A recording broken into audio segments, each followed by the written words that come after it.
જોહાર, જય આદિવાસી, જય ભીલ પ્રદેશ।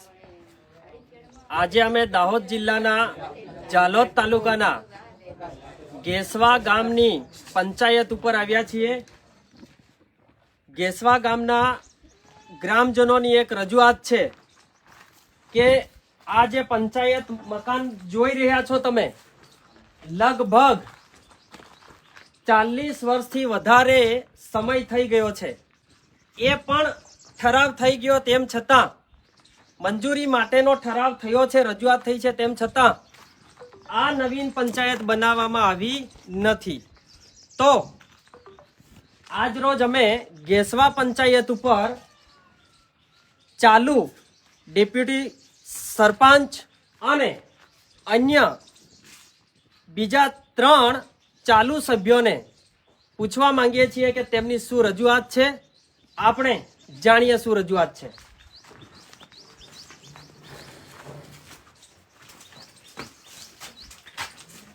અહીંયા આપણી જોડે આ ગામના એટલે કે ગેસવાના ચાલુ ડેપ્યુટી સરપંચ છે અને તમે જાણો છો કે હવે 3 મહિનાની અંદર નવી ચૂંટણી ફરીથી આવવાની છે, એટલે કે 4 વર્ષથી ઉપર પૂર્ણ થઈ ગયા છે। તો તમે ડેપ્યુટી સરપંચ છો કાકી? તમારું નામ? બચુડી બેન। અચ્છા, તો આ જે તમે 4 વર્ષથી ડેપ્યુટી સરપંચ છો અને આ જે જર્જરિત હાલતમાં જે આ પંચાયત ભવન છે તમારું, કેટલા વર્ષ જૂનું એમ લાગે તમને? ઘણા, એટલે આ ઠરાવ છે મારી જોડે, તમે જોઈ શકો છો। આ પંચાયતની અંદર જે ઠરાવ થયેલો છે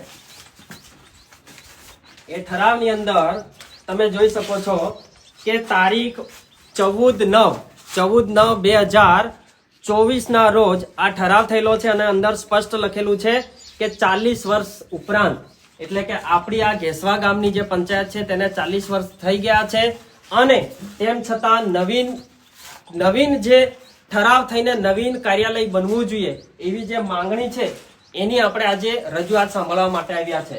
બેન, તમારું નામ? કમલીબેન। તમે સભ્ય છો? કયા વોર્ડના સભ્ય છો? વોર્ડ નંબર 5 ના સભ્ય છે। બેન, તમે? વોર્ડ નંબર 8 બિલાળ ઉર્મિલાબેન મનીષભાઈ। ઓકે, બરાબર। હવે મારું તમને એમ પૂછવું છે કે આ 4 વર્ષ થઈ ગયા, તમે સભ્ય છો, કાકી ડેપ્યુટી સરપંચ છે, તો તમને કેટલું કામ આપવામાં આવ્યું છે અહીંયા સરપંચ દ્વારા? કઈ કામ આપ્યું નથી, આ ઝીરો છે। ઝીરો છે? એટલે રોડ કે કોઈ પણ પ્રકારનો બોર કે એવું નથી આપ્યું? તમે જોઈ શકો છો કે જે ગુજરાતની અંદર મોટી મોટી વાતો કરે છે એ ગુજરાતના મોડલમાં આજે આ અમારા આદિવાસી વિસ્તારમાં કેટલાક ગામોની આવી હાલત છે અને અમને એવી માહિતી પણ મળી છે કે આ જે જર્જરિત હાલતનું મકાન છે તેની અંદર પાણી, વરસાદનું પાણી આવે ત્યારે અંદર પાણી ટપકે છે। અહીંયા તમે બતાવો, આ જે જોઈ શકો છો આ જે બ્લેક કલરના ધબ્બા છે એ પાણી અંદર ટપકવાના કારણે બન્યા છે। હવે આપણે વાત કરીએ અંદર જે આપણા કોમ્પ્યુટર ઓપરેટર ભાઈ છે, તમે જોઈ શકો છો કે 40 વર્ષ જૂની આ પંચાયત ભવનની ઓરડી દેખો તમે। આજે દેશભરની અંદર વિકાસના નામે મોટી મોટી વાતો થાય છે, અમે વિકાસ કર્યો, આદિવાસીઓનો વિકાસ કર્યો, આદિવાસીઓના નામે લાખો કરોડો રૂપિયા ગ્રાન્ટ આવે છે। આ તમે જોઈ શકો છો। અહીંયા તમે બતાવો કે આ કેવી હાલતમાં આ તાર જુઓ તમે, ઉપર તમે જુઓ, અહીંયા પાણીના ચૂસા પડે છે, આ બતાવો। હવે આ કેટલી જૂની અને જર્જરિત હાલત છે। જો વધારે વરસાદ કે વધારે વાતાવરણ ખરાબ થાય તો આ પડી જવાની પણ સંભાવનાઓ છે એવું આપણા ગ્રામજનો દ્વારા કહેવામાં આવ્યું છે। આપણે વાત કરીશું આપણા ગ્રામ પંચાયતના કોમ્પ્યુટર ઓપરેટર ભાઈ, આપનું નામ? મારું નામ ડામોર પ્રકાશભાઈ મગનભાઈ। ડામોર પ્રકાશભાઈ, તમે અહીંયા શું કામ કરો છો? હું અહીંયા ગ્રામ પંચાયતના લાભાર્થીનું કામ કરું છું। ઓકે, તો અમને એવું માહિતી મળેલ છે કે આ જે ઓરડી છે એ ઓરડીની અંદર કરંટ આવે છે ભેજ ઉતરવાના કારણે? આ સાહેબે મને 27 તારીખે મને કરંટ આવ્યો હતો એટલે હું કરંટ લાગવાથી ભોય પડી ગયો અને મને ગામ લોકોએ 2-3 જણા બેઠો બી કર્યો છે અને ચોમાસામાં પાણી પડે છે તો આ પૂરી દિવાલમાં પાણી પડે છે અંદર અને ગામ લોકોની બી કોઈ અંદર જે કામ કરવા માણસો આવે છે હા. એમની બી કરંટ લાગવાનો ભય છે સાહેબ.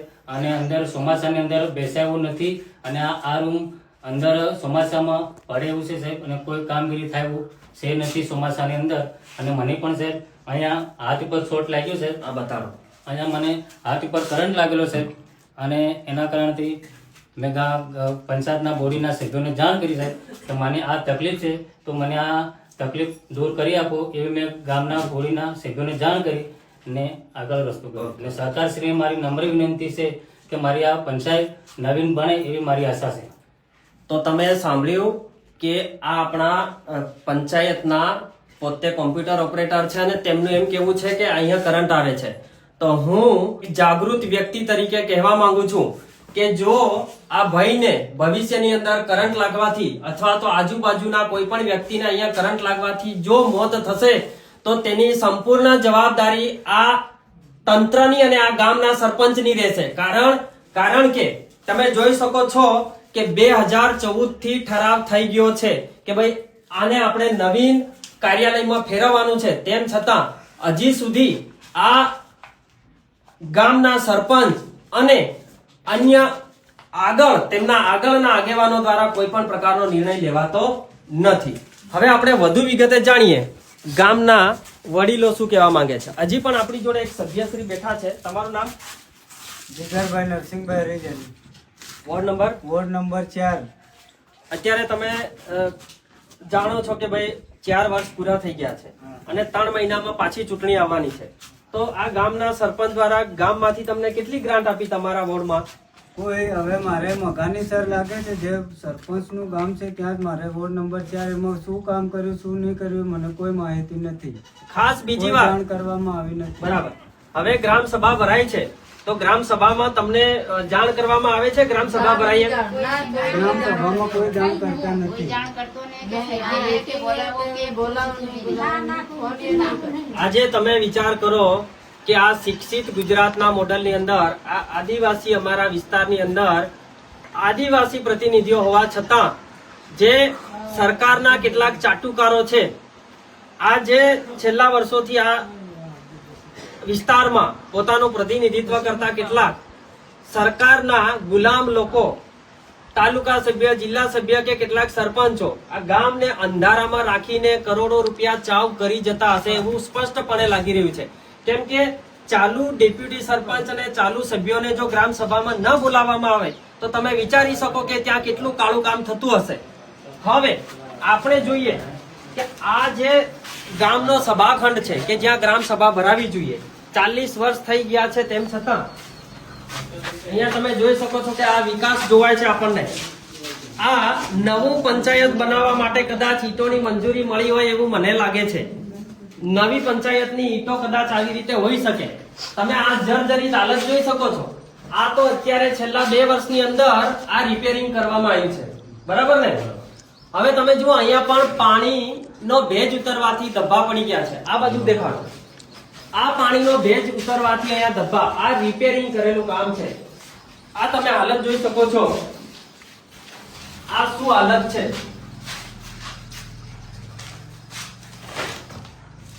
આ પંચાયતના ચોપડા છે, વિચાર કરો.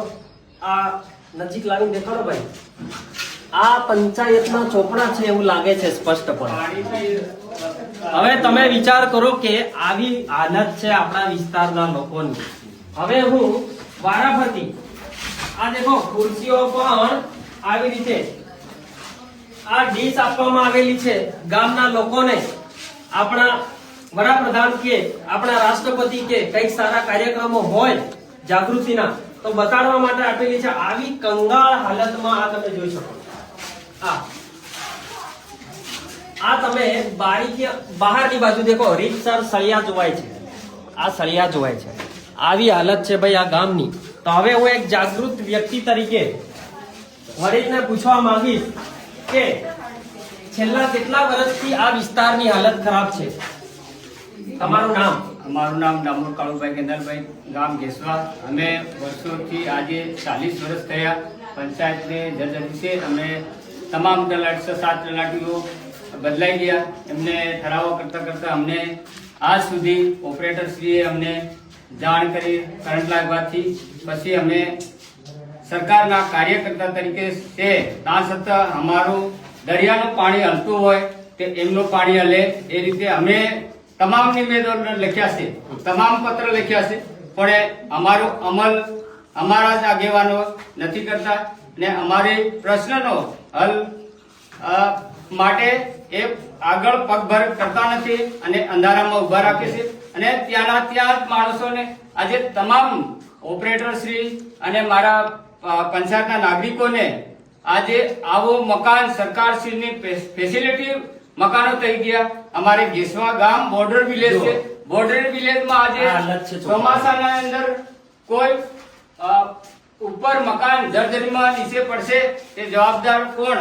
અમે આગેવાન માણસોએ ડિજિટલ ઇન્ડિયા ગુજરાત ભારત આમ સૂચના આલી ત્યાં છતાં અમારું કામગીરી આજે કોઈ પણ હાથ ધર લેતા નથી અને પંચાયતમાં કોઈ કામગીરી થતી નહીં. આટલો કોઈ મારી વાણી તમે વિરામ. જોઈ શકો છો કે અહીંયા આપણા વડીલે ખૂબ સરસ રજૂઆત કરી છે. જોડે બીજા પણ વડીલ છે. તમારું નામ? ડામોર હિંમતભાઈ પારસનભાઈ, ગામ ગેસવા. ગામ ગેસવા. હવે મારું એમ પૂછવું છે તમને કે આ જે પંચાયતના સરપંચ છે એમનું નામ શું છે? ડામોર રિંકુબેન મુકેશભાઈ. ડામોર રિંકુબેન છે. હા, એ ડામોર રિંકુબેન આ ગામમાં રહે છે કે બીજા ગામમાં? મઘાનીસરમાં છે. મઘાનીસરમાં. એટલે તેઓ ગામના જ છે કે બીજા ગામમાં છે કે કેવી રીતનું છે? રિંકુબેન ક્યાં રહે છે ત્યારે? રિંકુબેન અત્યારે તો એમને લગ્ન થયું છે એટલે એમને સાસરે જ રહે ને. હવે અચ્છા, પિયરમાં તમે વિચાર કરો કે લગ્ન થઈ ગયા તેમ છતાં બીજા ગામમાં રહીને પોતાની સાસરીમાં રહીને પિયરમાં સરપંચ તરીકે કામ કરે છે. આ આપણું ગુજરાતનું મોડલ છે. આ વિડીયોને આપણે મુખ્યમંત્રી અને વડાપ્રધાન સુધી પહોંચાડવો જોઈએ એવું મને સ્પષ્ટપણે લાગી રહ્યું છે. તમારું શું રજૂઆત છે આ બાબતે?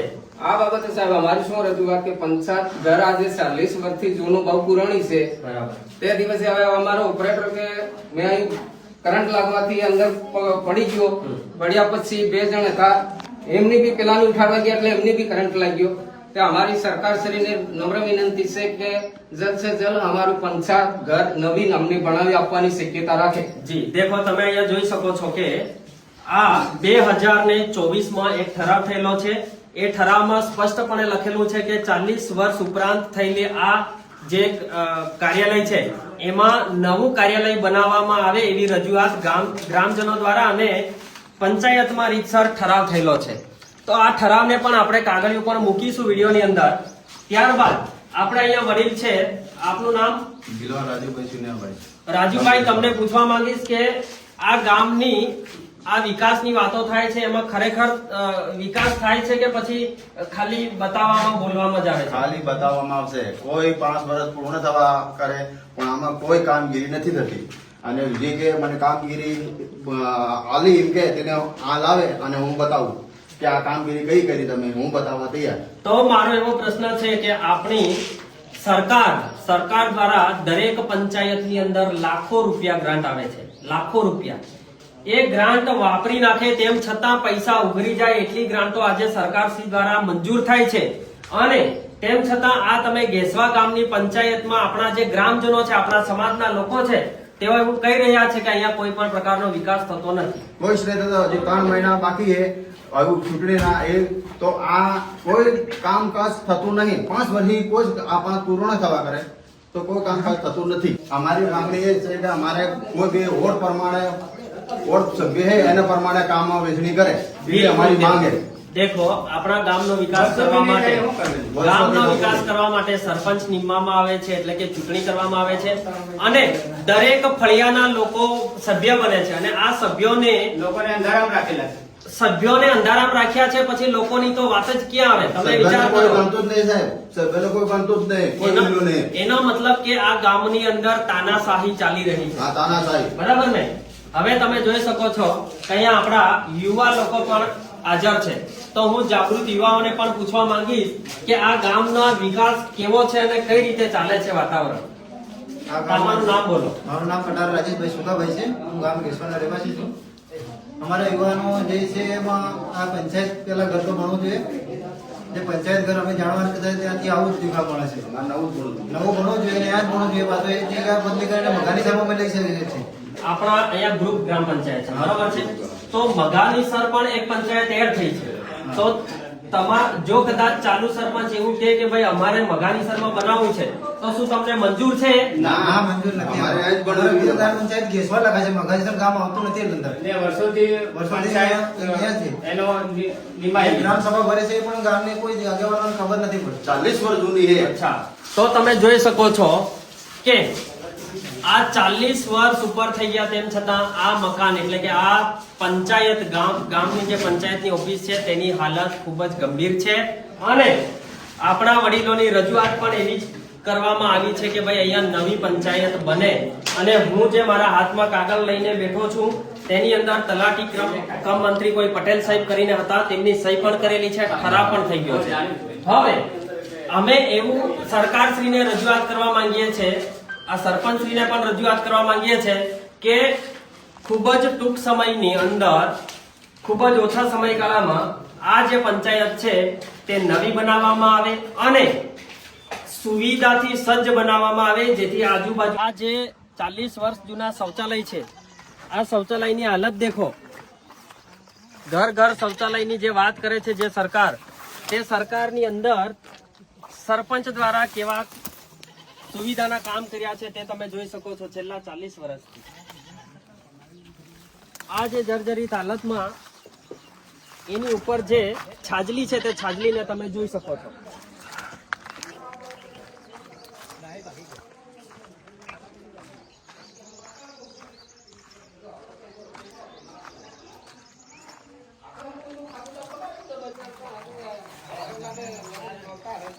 ગામના શિક્ષિત અને જાગૃત યુવા છે.